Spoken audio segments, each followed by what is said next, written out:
There's a huge fight brewing in Washington, D.C. right now, and it's all about the chemicals that are used to grow our food. So let's get right into it, because what's happening could seriously change everything from the farm down the road to what's on your dinner plate.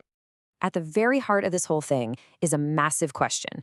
Are these new policies a necessary move to protect America's food supply, or are they a poison pill that's really just designed to protect big corporations from being held responsible? The stakes, well, they honestly couldn't be higher for everyone. Okay, so here's how we're going to break it all down. First, we'll look at this new pesticide battle itself. Then we'll dive into the two key things stirring the pot, the 2026 Farm Bill and a pretty surprising executive order. After that, we'll dig into the science, see who's on what side, and then figure out, what happens next. So this story really kicks into high gear back in February of 2026. Two major and definitely connected policy moves dropped at almost the same time, and that's what really lit the fuse on this whole national debate. Let's start with the first one. This is H.R. 7567. The official name is the Farm, Food, and National Security Act of 2026. Now, this thing is a massive piece of legislation, but there are a few very specific parts about pesticides that are causing a huge uproar. The bill basically wants to make three big changes. First up, a single national labeling standard. That means only the EPA sets the rules, and states couldn't add their own extra warnings. Second, it would override state and local laws on how pesticides can be sold or used. And third, and this is a big one, it would exempt these chemicals from other major environmental laws, like the Clean Water Act and the Endangered Species Act. And right there, that's where you see the core disagreement. Critics are calling this a liability shield, basically a get-out-of-jail-free card for pesticide makers to avoid lawsuits. But supporters, especially in the farming industry, say, whoa, hold on. They argue it just creates some much-needed consistency across the country and prevents total chaos, which they say is vital for food production.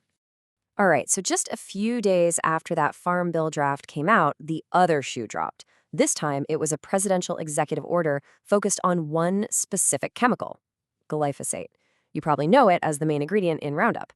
And the way they did it, well, that's what really got people's attention. The tool they used is called the Defense Production Act. It's this law from the 1950s that gives the president some pretty sweeping powers to tell private companies what to prioritize for national security. I mean, it's usually used for things like military equipment or, masks during a pandemic. So to use it for a weed killer, yeah, that's a really big deal. So what does this order actually do? Well, it officially declares glyphosate critical to national defense. It tells the Department of Agriculture to ramp up domestic production, since we currently rely a lot on China for it, and it gives liability protection to the companies that make it. The official reason given is that it protects the cornerstone of American agriculture. And if you want to know why they're calling it a cornerstone, just look at this number.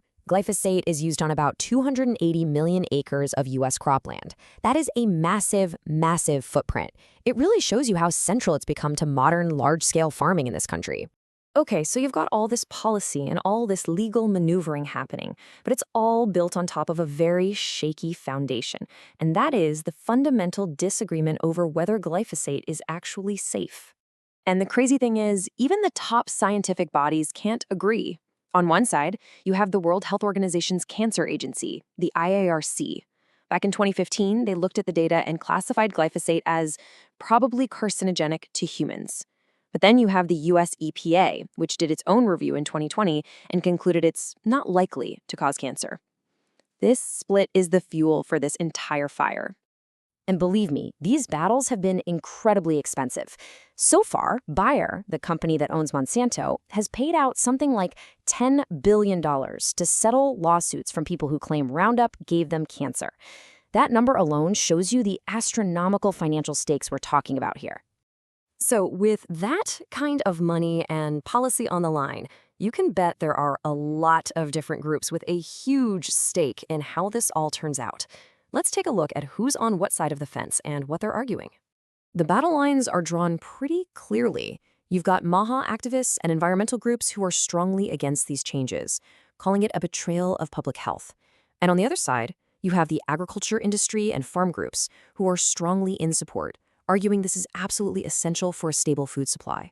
And of course, a company like Bayer is for it, because it creates legal predictability. The divide is it's incredibly deep. So, where does all of this leave us? This fight is moving fast, and it could have some really huge implications for our health, for the economy, and, like we said at the very beginning, for what ends up on our plates. Now, in response to all of this, the advocacy groups who are against these policies have definitely sprung into action. They're launching public awareness campaigns, trying to get the word out, and urging people to call their representatives before these big hearings happen. They're really trying to turn this from just a Washington debate into a public one. And that really brings us to the final and maybe the toughest question of all. When the science itself is debated, when the economic stakes are this high, and when you have incredibly powerful interests on all sides of the issue, how do we as a society actually decide what is truly safe?